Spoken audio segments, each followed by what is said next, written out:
My name's Amanda Feary. I'm a teacher in musicianship here at the Academy, and I'm a composer too, so we're going to be talking about a piece I wrote last year called The Very Air Tastes Different.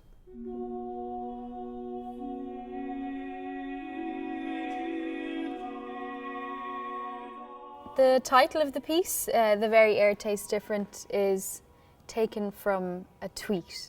It's like one message from Twitter. So basically that's what formed the entire text of the piece. So it all goes back to, was it May 22nd when we voted for the marriage equality referendum. So when it became clear that it was going to be a positive yes result, all these like really beautiful phrased tweets started coming through in my news feed. And one of them was just The Very Air Tastes Different. And I thought that it's so poetic.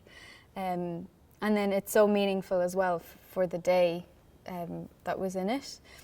And then all these other messages started coming in. You know, everyone was so elated and so happy with the result. I picked 6 that I really liked from the Twitter feed. So it starts with Amor vincit omnia, which is love conquers all. The sky has not fallen in, which I really liked too. Gone are the dark clouds that had me down. Actually, that was quoted by Enda Kenny. That's a line from a song, isn't it? It's a line from a Beach Boys song, I think. That's it, yeah. Yeah. So I just threw that in there because it came from Enda Kenny. Oscar Wilde smiles in his grave. The very air, and then they don't actually sing the taste different part, and then all changed. So it's scored for an all-male vocal ensemble. They're called Gallicantus, and they specialise in Renaissance music. They're an incredible ensemble. They came to Princeton, where I've been studying. So this piece was a result of a workshop with them. So we have 5 voices, so we have a quintet, and so there's a countertenor, and then 2 tenors, a baritone and a bass. And are these names the original performers? Yeah, so I like to do that in scores sometimes, especially if I kind of get to know them. I don't want to just say baritone, tenor, so I just use their names. Because they were a Renaissance group, I thought the Latin will really work here. So that kind of becomes a motif, I guess, in the piece. So the first instance of the motif starts at rehearsal A, and it's just in 3 parts. So countertenor and the 2 tenors have it. So starts here. It's just like vincit omnia, and that's it. And that motif then repeats in other instances, but set to that text specifically.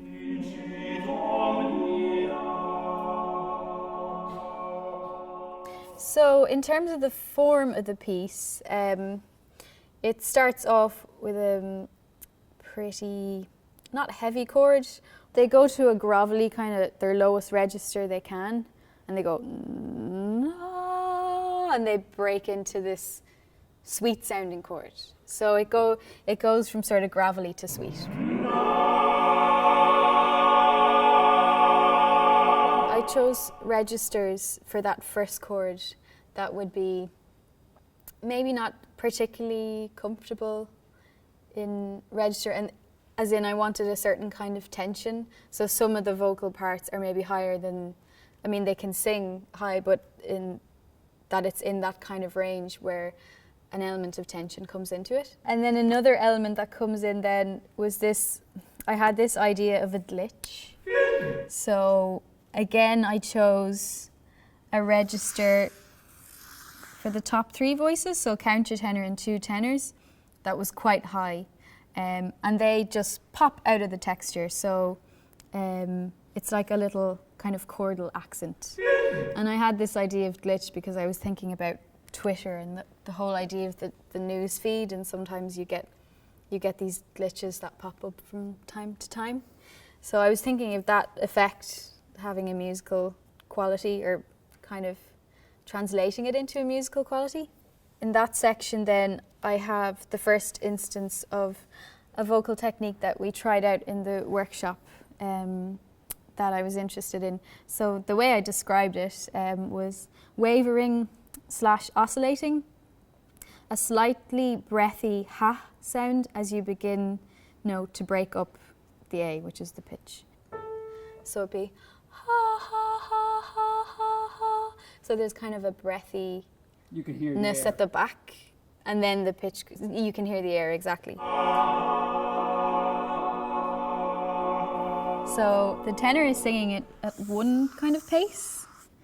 And quavers there, yeah? Yeah, and then we have the bass kind of stretching that idea out, but still singing with the same sort of technique. So you get an overlap. And then, so go on to the second page. Basically, there's a dovetailing of that vocal technique, the wavering, oscillating vocal technique. And so that dovetails through a couple of parts, and I just switch it around a bit. So it kind of jumps from one pair of voices to another pair. So I was going, I guess, I was thinking electronically there of sort of having a stereo pan effect.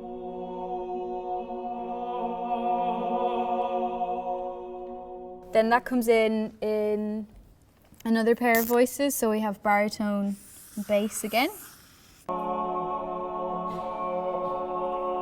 And then we have the bliss chord again, comes back. From the opening, yeah? From the opening, yeah.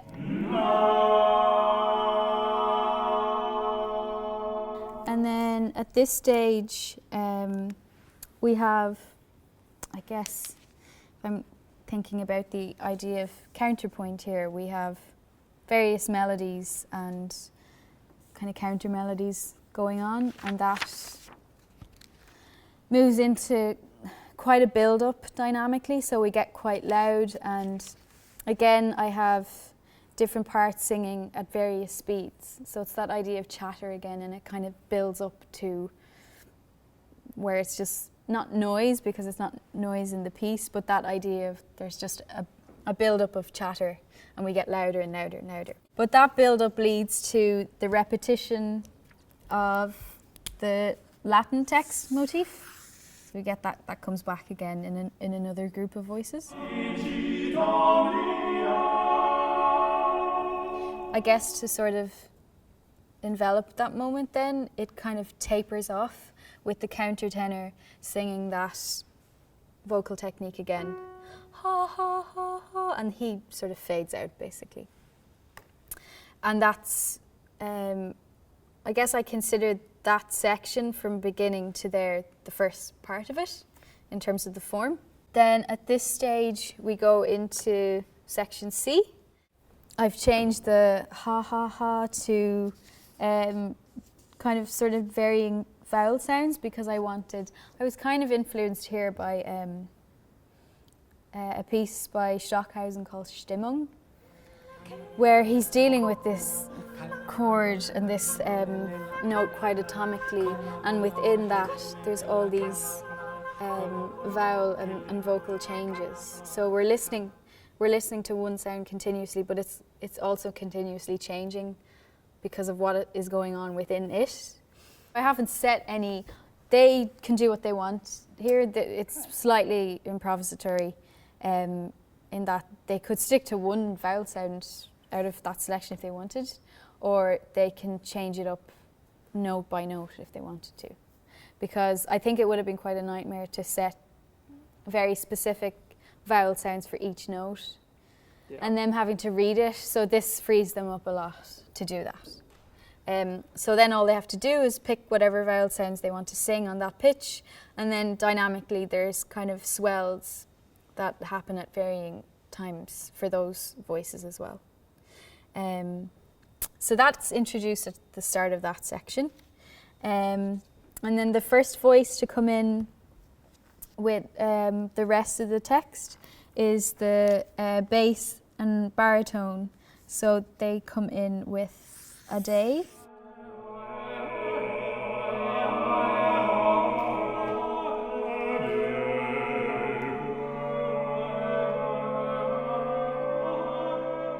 And then another line of text, the sky has not fallen in, one of the tenors comes in with that line starting here.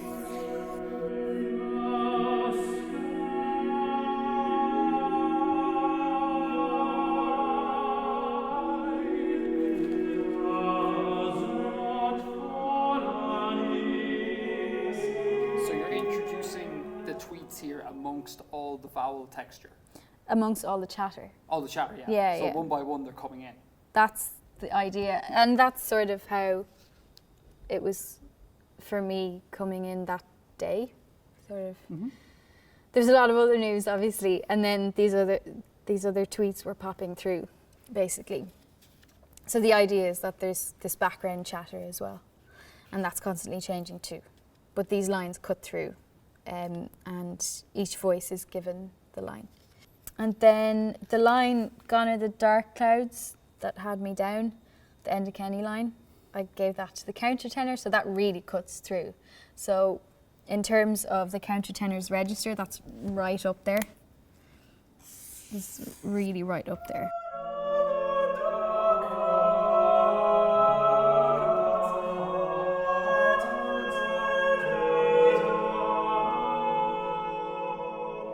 So the countertenor is he's singing. Let's play it again.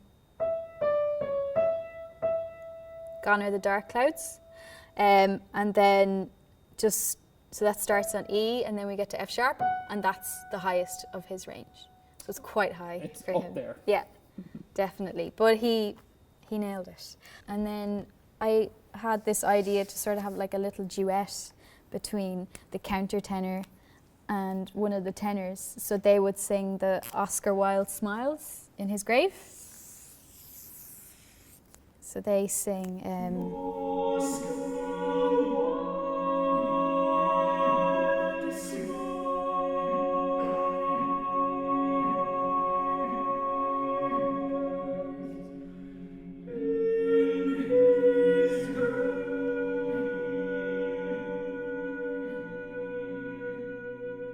and then they continue with the line, the very air, which is here.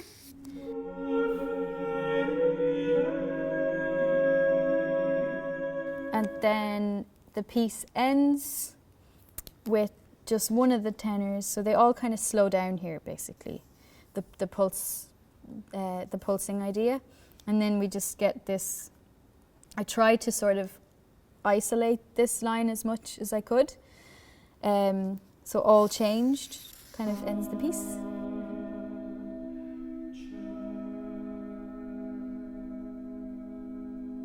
So it's ending on this look at what has happened here and that everything has changed. So that's kind of the idea. So that the tenor ends the piece then, pretty much. I guess like maybe melodically or harmonically it doesn't sound optimistic, but that's kind of what I was going for. Like this is definitely in choosing that text, my idea was that Twitter and the internet now and the way we use it, like it's so transient, we can't keep up. And I guess extracting this text from the tweets, I kind of wanted to archive the day that was in it and archive the text and give it some kind of permanence, because I don't think the notion of permanence can really exist when it comes to a rolling newsfeed on Twitter. So it was to kind of something optimistic and then something to give it that permanence in that it's a piece that will always be there.